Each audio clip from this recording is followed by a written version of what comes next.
Apple chief executive Tim Cook wrote a letter to the Apple community in Europe in response to the ruling that Ireland should recover more than $14 billion in back taxes from the tech company. Joining us now to break all of this down is Michael Nunez, technology editor at Gizmodo. Michael, thanks for joining us today. Thanks for having me. So Ireland has become a hub for some tech companies, Amazon, Facebook, Google, in addition to Apple, among the multinational companies that have large offices in Ireland. Why is that? And is Apple the only company that got, quote, preferential treatment?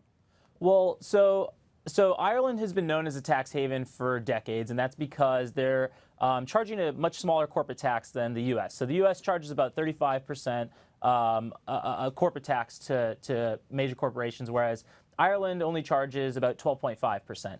The reason Apple is in trouble, and Ireland, I guess, too, is because they set up a preferential treatment for Apple so that the company was charged 1% in 2013, and was eventually charged 5/1000ths of a percent, so a very small fraction of a percent in 2014. And that was not only illegal based on Ireland's own laws, but also according to the EU. Should other tech giants that have locations in Ireland, presences in Ireland, be worried? Well, I mean, if they've set up special deals with Ireland's government, then yeah, I would definitely be worried. But you know, right now it appears that Apple is one of the only companies, or if not the only company, that set up this type of deal. You know, it took a 2-year investigation to reveal this information. So, you know, if I was another major U.S. corporation in Ireland and I was playing by the rules, there should be nothing to worry about. And what about the Irish government? What kind of impact will this have on the Irish government, on the Irish economy? Also, what kind of impact could this have on sentiment on the heels of something like Brexit?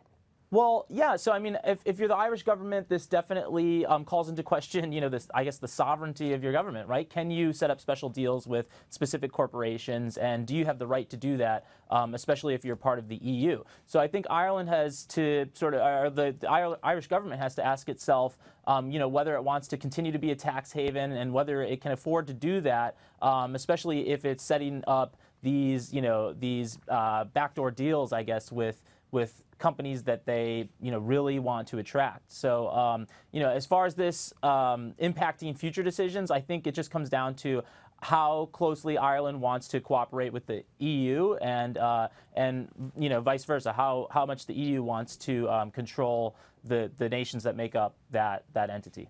And in terms of cooperation, we've got both Apple and Ireland fighting back on this. How long do you see that going on? What is the worst case scenario for Apple, for Ireland, as it goes through the court process? Yeah, I mean, I think it's hard to say at this point, but most experts are saying that this could take years. So Apple definitely plans to fight this tooth and nail. I think Tim Cook has already been very vocal about that.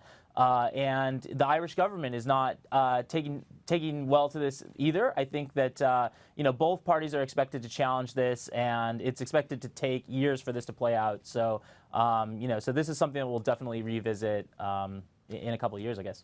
Yeah, and certainly there's a lot of different aspects, moving parts to this that we could just continue to talk about today, not to mention the fact that we have so many U.S. companies with so much cash overseas, with the U.S. Treasury actually coming out against the EU Commission on this. We could just talk about this for days. Well, Michael, thanks so much for joining us. Thank you for watching. I'm Morgan Brennan. Have a great day.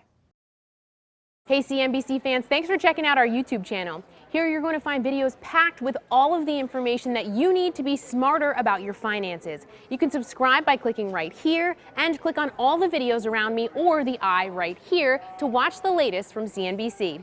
Thanks for watching.